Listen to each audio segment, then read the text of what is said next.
सियासत और फैशन की दुनिया में गारंटी नहीं होती। हर बदलते सीजन के साथ फैशन भी बदलता है और सियासत के किरदार भी।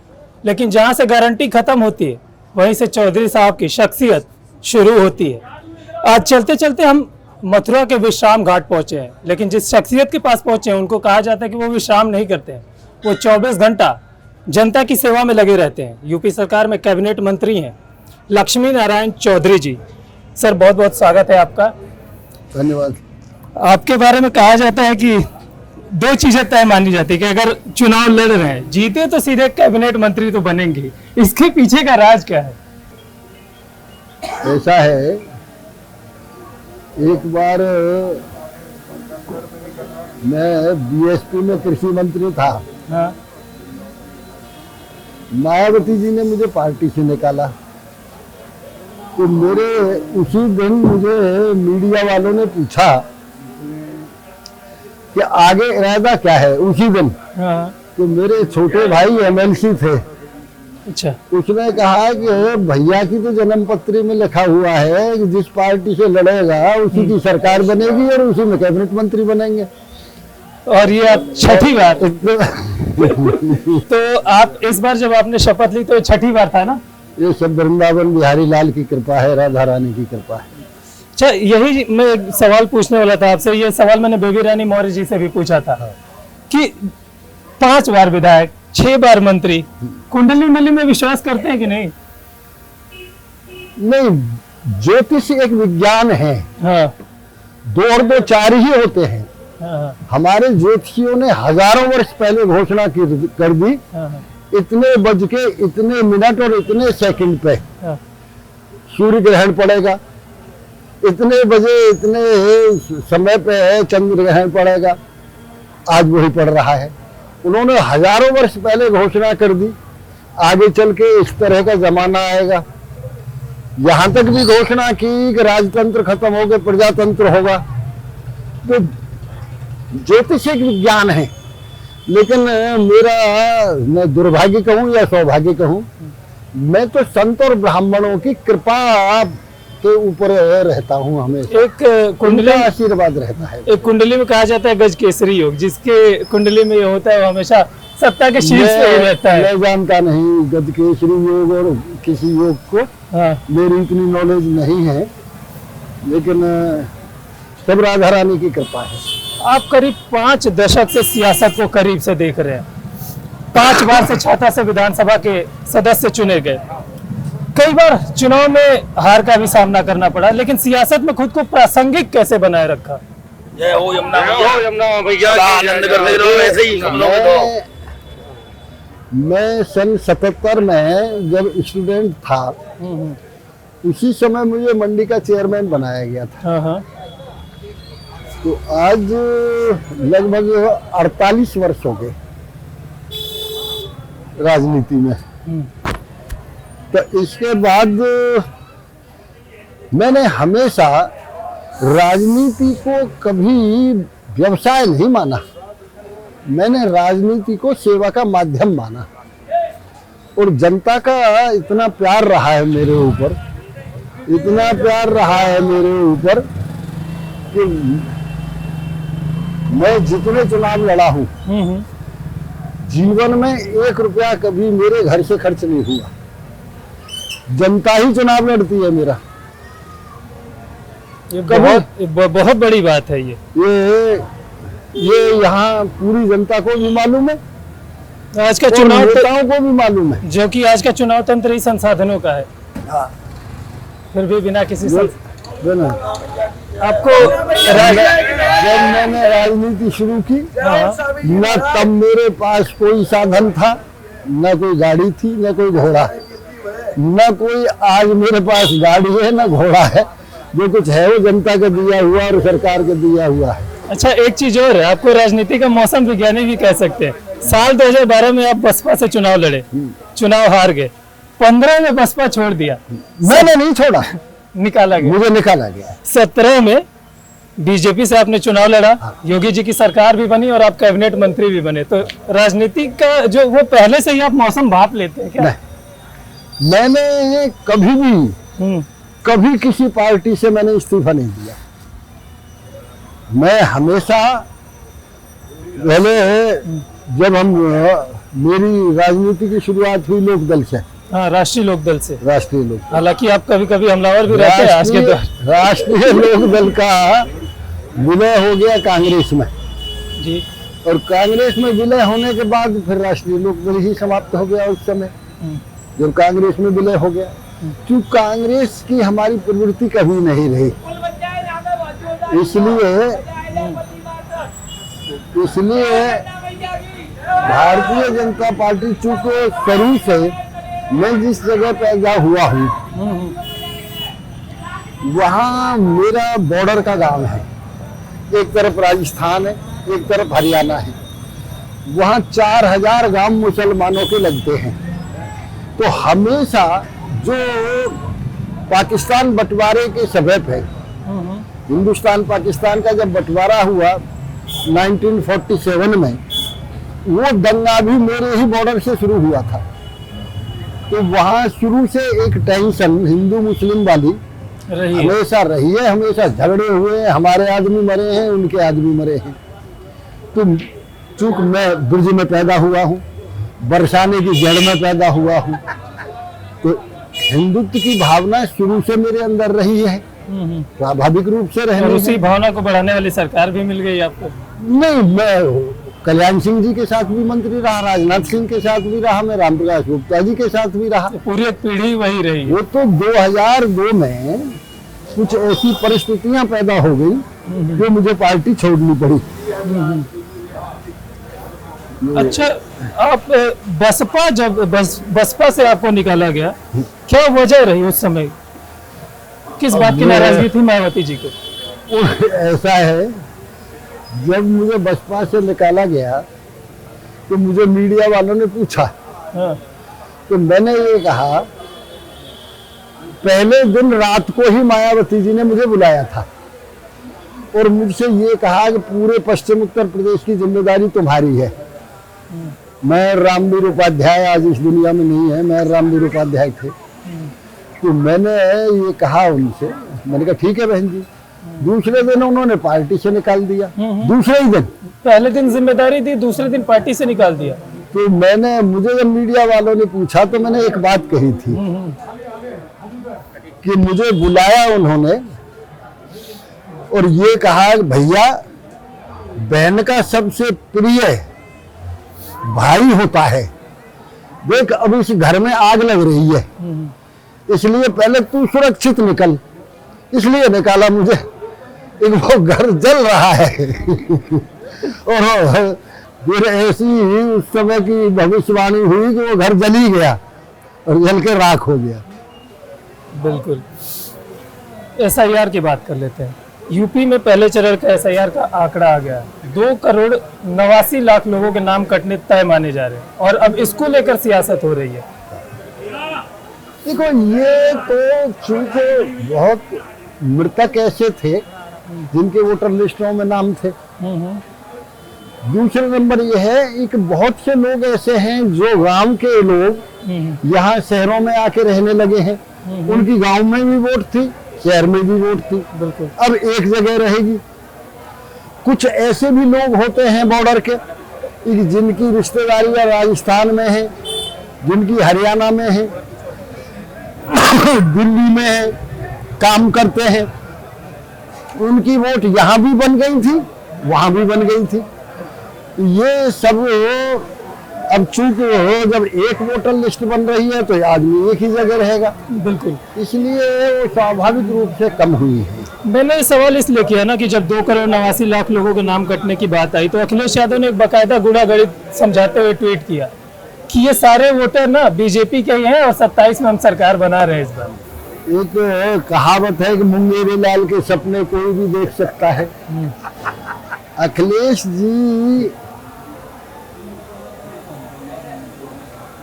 अभी तो कम से कम 25 साल बड़े आराम से वो रहे। 25 साल तक अखिलेश जी को ईश्वर ये मौका देने वाला नहीं है, ये जनता मौका देने वाली नहीं है। इसलिए ये उनकी बिल्कुल गलत फहमी है। फिर काहे के लिए SIR का विरोध करते हैं वो? इस सवाल को थोड़ा मैं और क्लियर कर दे रहा हूँ।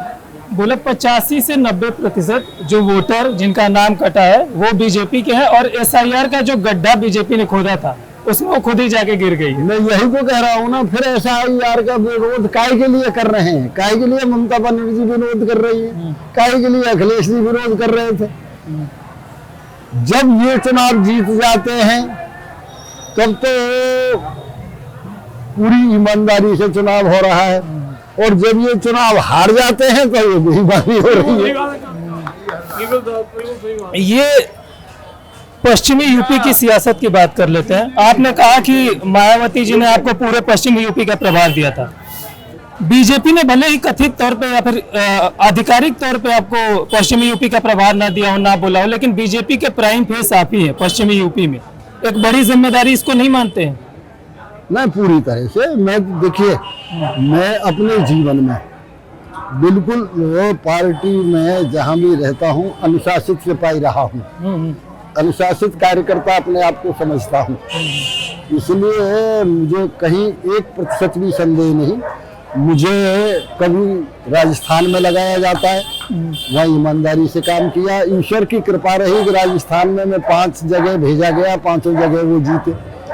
हरियाणा में मुझे लगाया गया, हरियाणा में 2 सीटों पर वो दोनों सीट जीती। यही वो नतीजे हैं जिसने आपके कद को और ऊपर लेके गए। कद क्या, कार्यकर्ता हैं हम तो।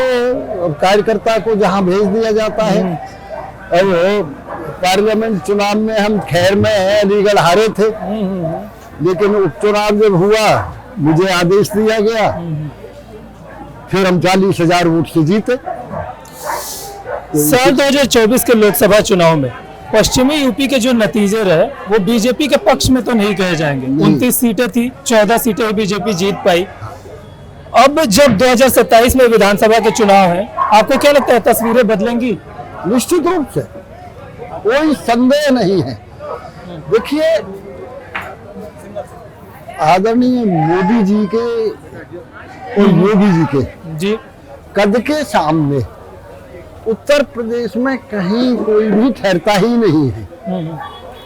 कहीं किसी भी प्रकार की, चाहे वो मेहनत हो, चाहे ईमानदारी हो, चाहे कानून व्यवस्था हो, ये सारी चीजें ऐसी हैं, इस पर डिपेंड करती हैं कि कहीं भी किसी प्रकार का कोई भी इसमें कोई संदेह की आवश्यकता ही नहीं है कि किसी प्रकार का कोई वो होता हो। ये इसलिए पूरी तरह से इस बार तस्वीर बदलेगी। तस्वीर बदलेगी, और 2017 से ज्यादा बहुमत से भारतीय जनता पार्टी पश्चिम में 2017 से हमारा ज्यादा बहुमत निश्चित रूप से आएगा। धर्मांतरण की बात कर लेते हैं। लखनऊ के KGMU से धर्मांतरण का एक मामला है।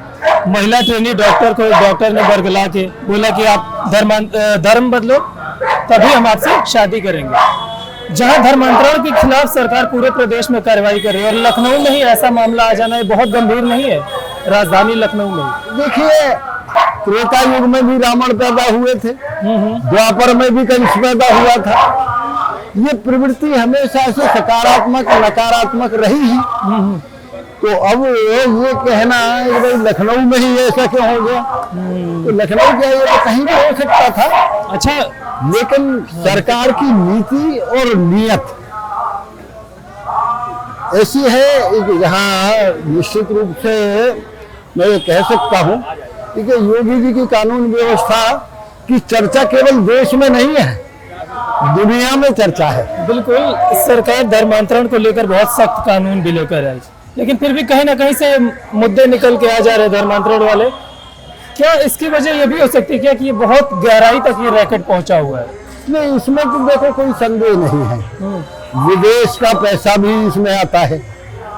दूसरे नंबर ये है, ये जो कट्टरपंथी लोग हैं, जो दूसरे धर्म के व्यक्तियों को कष्ट पहुंचाने में और बर्बाद करने में, दुख देने में उसे ही अपना ईमान समझते हैं, ऐसे कट्टरपंथी लोग इस तरह की हरकतें करते हैं, ये बहुत घातक है, ये मानव मात्र के लिए घातक है। इस कट्टरपंथी सोच से उभरा कैसे जाए? इस कट्टरपंथी सोच से उभरने का केवल एक ही कारण है, दुनिया का एक ही धर्म है, सनातन धर्म। और सनातन धर्म का जो मुख्य उद्देश्य है वो नर सेवा नारायण सेवा, वसुधैव कुटुंबकम। हम सनातन की बात हो रही है, हम काशी के घाटों की बात करते हैं, अयोध्या के सरयू घाट की बात करते हैं, यहाँ भी बड़ा सुंदर दृश्य है। मथुरा में भी हम देख रहे हैं विश्राम घाट पे। तो ये सवाल मैं इसलिए कर रहा हूँ, एक नारा भी है, अयोध्या अभी झांकी है, काशी मथुरा बाकी है। क्या कहेंगे मथुरा वाले मामले पे? देखिए, ये भगवान कृष्ण ने सबसे पहले क्या किया? सबसे पहले गाय चराई, फिर क्या किया?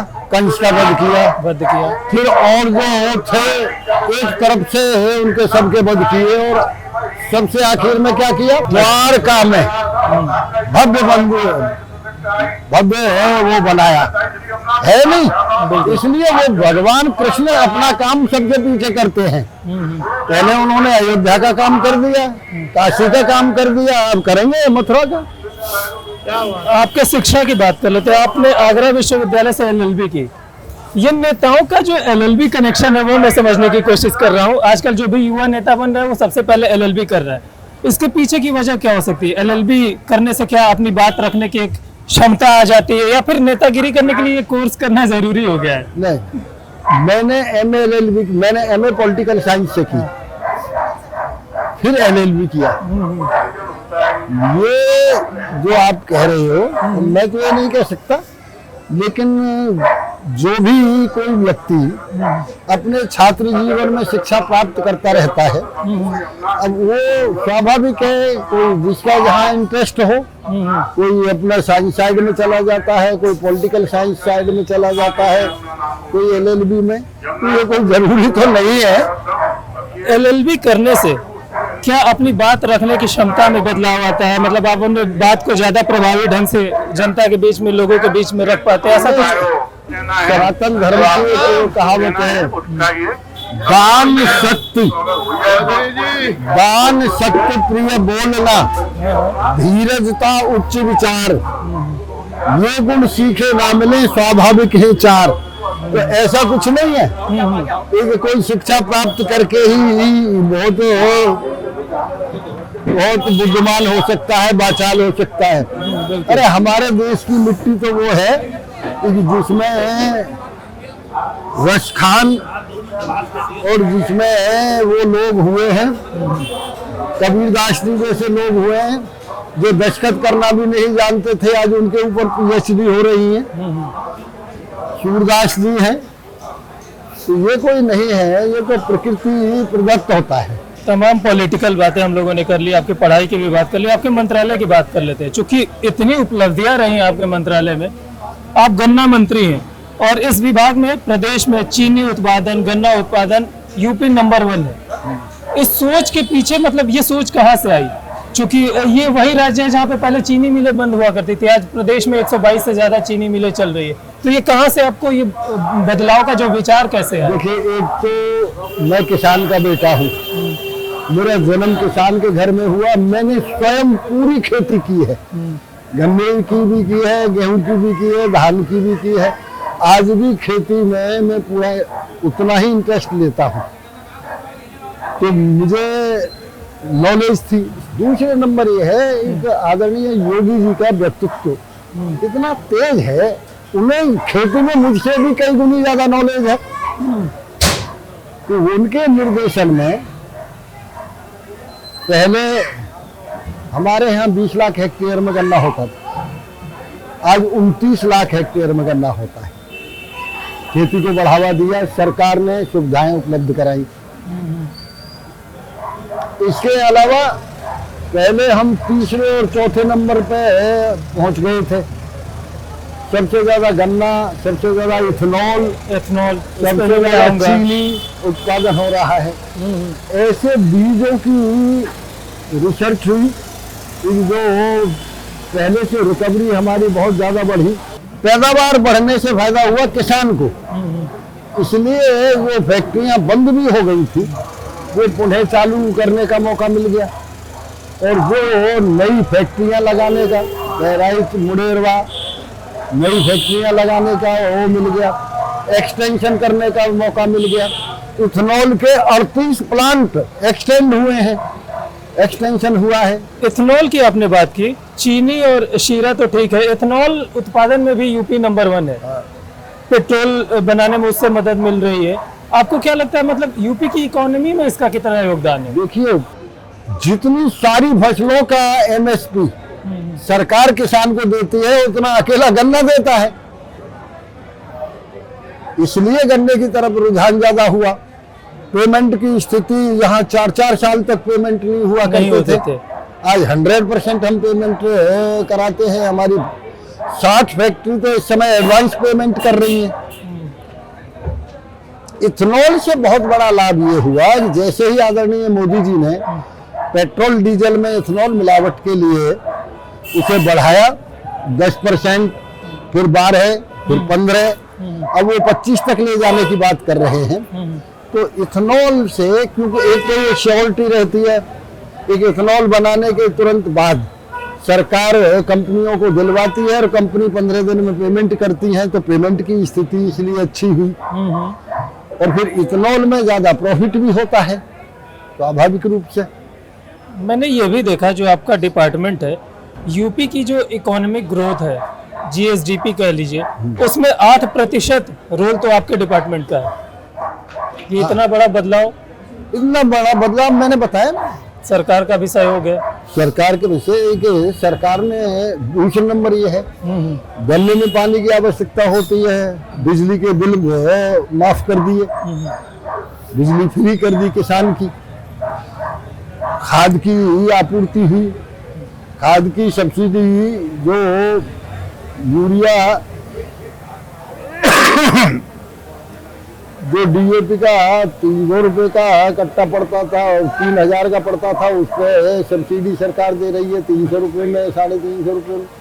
ये सारी चीजें हैं जिनसे सरकार ने सुविधाएं उपलब्ध कराई किसान को, पेमेंट समय पे हुआ, अच्छे बीज उपलब्ध कराए, इसलिए पैदावार बढ़ी और इसीलिए आमदनी किसान की बढ़ी। एक अनोखा काम भी हुआ जो मैं पढ़ रहा था आपके डिपार्टमेंट को, ज्यादातर लोग उस पर ध्यान नहीं देते हैं। महिलाओं के एम्पावरमेंट के लिए, विमेन एम्पावरमेंट के लिए आपके डिपार्टमेंट ने बहुत काम किया। महिलाएं कारोबार कर रहे हैं गन्ना से जुड़ के, गन्ना किसानी से जुड़ के। आमतौर पे जो गांव की महिलाएं हैं, ज्यादातर वो जागरूक नहीं है इसके बारे में, कुछ बताएंगे? देखिए, ऐसा है, अभी हमने ये जो शुरू किया था बड़, उसे बड़ कहते हैं, कहीं उसे अलग अलग नाम है, अंग्रेजी में उसे बड़ शब्द दिया गया है। जहाँ एक आंख होती है गन्ने की, तो केवल वो इतना बड़ा होता है। अच्छा। उसे बड़ बनाने का काम आजकल महिलाएं कर रही हैं, और उससे हमारा बीज भी कम लगता है, उत्पादन बहुत ज्यादा अच्छा होता है। इस समय लगभग कम से कम 25-30 हजार महिलाओं को रोजगार मिला है, और अब के तो ईश्वर ने यदि चाहा तो 1 लाख महिलाएं इस पे काम करेंगी। इसलिए मैंने ये सवाल भी किया था कि ये बात ज्यादातर महिलाओं तक पहुंचेगी। हाँ, तो वो ऐसा काम है कि जहाँ कोई ताकत या महिलाओं को किसी भी तरह का कोई वो नहीं होता, नुकसान नहीं होता, इसलिए उससे महिलाओं को अच्छा रोजगार मिला है और किसान की पैदावार में फायदा हुआ है। एक आखिरी पॉलिटिकल सवाल मैं करना चाहूंगा, चूंकि अब सियासी माहौल तो बनने लगा है साल 2027 के चुनाव को लेकर, सबके अपने अपने दावे हैं। हैट्रिक लगाने को लेकर कितने श्योर है आप कि योगी जी फिर से मुख्यमंत्री बनेंगे, फिर से बीजेपी की ही सरकार आएगी? देखिए, मैंने आपको एक बात बताई, नंबर 1 तो ये है, एक मोदी जी की लोकप्रियता चरम सीमा पे है। वो विश्व के सबसे लोकप्रिय नेता है। दूसरा नंबर ये है कि योगी जी के नेतृत्व का, मैंने आपको बताया कि मैं 1977 में चेयरमैन बन गया था। 48 वर्ष में हम यूपी में कल्पना नहीं कर सकते थे। हम एक गांव में बिजली लगवाने के लिए जब विरोध में थे हम, तब हाउस की कार्रवाई स्थगित हुआ करती थी एक गांव में बिजली लगवाने के लिए, और योगी जी के राज में 1.5 लाख मजरों में बिजली लगी है। ऐसी हमारी सड़कें होती थी जहां घुटने घुटने गड्ढे हुआ करते थे। आज एक्सप्रेस वे मतलब पूरी इंडिया का 60% एक्सप्रेस वे उत्तर प्रदेश में है। कोई आज 3 हमारे एयरपोर्ट थे, आज 3 की बजाय 21 एयरपोर्ट बन गए। कानून व्यवस्था में जहां दिन छिपे पे आदमी नहीं निकलता था, आज रात्रि को हमारी बहन बेटियां रेलवे स्टेशन से घर रात को 12 बजे चली जाएं, कोई आंख उठा के देखने वाला नहीं है। एक प्रिडिक्शन हो जाए, आपको क्या लगता है कितनी सीटें आएंगी इस बार? 22 से बेहतर रिजल्ट होगा? बिल्कुल 22 से बेहतर नहीं होगा, 17 से भी बेहतर होगा। 17 से भी बेहतर। 17 से भी। चलते चलते कि आखिर में हम एक रैपिड फायर करते हैं मंत्री जी। कुछ एक नाम मैं लूंगा, एक शब्द जो वो नाम सुनते ही आपके दिमाग में आएगा आपको बताना होगा। सबसे पहला नाम पीएम मोदी। जो एक शब्द ये नाम सुनते ही आपके दिमाग में आता है पीएम मोदी का, वो शब्द मुझे बता दीजिए। नहीं, एक वाक्य ले लीजिए। देखिए वो विश्व के सबसे लोकप्रिय नेता है योगी आदित्यनाथ जी। योगी आदित्यनाथ जी हिंदुस्तान के सबसे लोकप्रिय और सबसे कर्मठ और ईमानदार मुख्यमंत्री हैं। मायावती जी। मायावती जी शासक तो ठीक थी, लेकिन जो अन्य बातें हैं मैं अच्छा नहीं लगता, क्योंकि मैं उनके साथ मंत्री रहा हूं। सियासत बची है? नहीं बची। अखिलेश यादव। अखिलेश यादव देखिए वो चांदी की चम्मच लेके पैदा हुए, उनका खुद का बनाया तो कुछ है नहीं। माननीय मुलायम सिंह जी ने अर्थ टू डाउन, उन्होंने जमीन से उठ के एक सियासत बनाई। उन सियासत पर एक स्वाभाविक फर्क होता है। मैं एक किसान के घर में पैदा हुआ, मैं 6 किलोमीटर पैदल जाता था पढ़ने के लिए, 6 किलोमीटर आता था। मेरा जो बेटा पैदा हुआ वो पैदा होने के बाद पढ़ने के लिए गाड़ी में जाता है, तो स्वाभाविक रूप से अंतर होगा। मुलायम सिंह जी इतने मेहनती थे, इतने मेहनती थे, मैंने काम किया है उनके साथ, क्योंकि वो लोकदल के हमारे प्रदेश अध्यक्ष। इतने मेहनती थे मुलायम सिंह जी, एक फटी हुई धोती, टूटी हुई चप्पल के मुल्ला जी से धूप में खड़े होकर 1-1 घंटे बात करते थे। अखिलेश जी तो ट्वीट करने की राजनीति करते हैं केवल। एक आखिरी नाम मैं लूंगा, लक्ष्मी नारायण चौधरी। ये नाम सुनते, इस पे भी एक वर्ड आपको बोलना होगा। ये नाम सुनते आपके दिमाग? केवल जनता की सेवा का काम किया है। बहुत बहुत धन्यवाद मंत्री जी हमसे बात करने के लिए। तो चलते चलते में इस बार हमारे मेहमान थे यूपी सरकार के कैबिनेट मंत्री लक्ष्मी नारायण चौधरी जी। चलते चलते के अगले एपिसोड में फिर किसी शख्सियत के साथ मुलाकात होगी, तब तक देखते रहिए DD UP।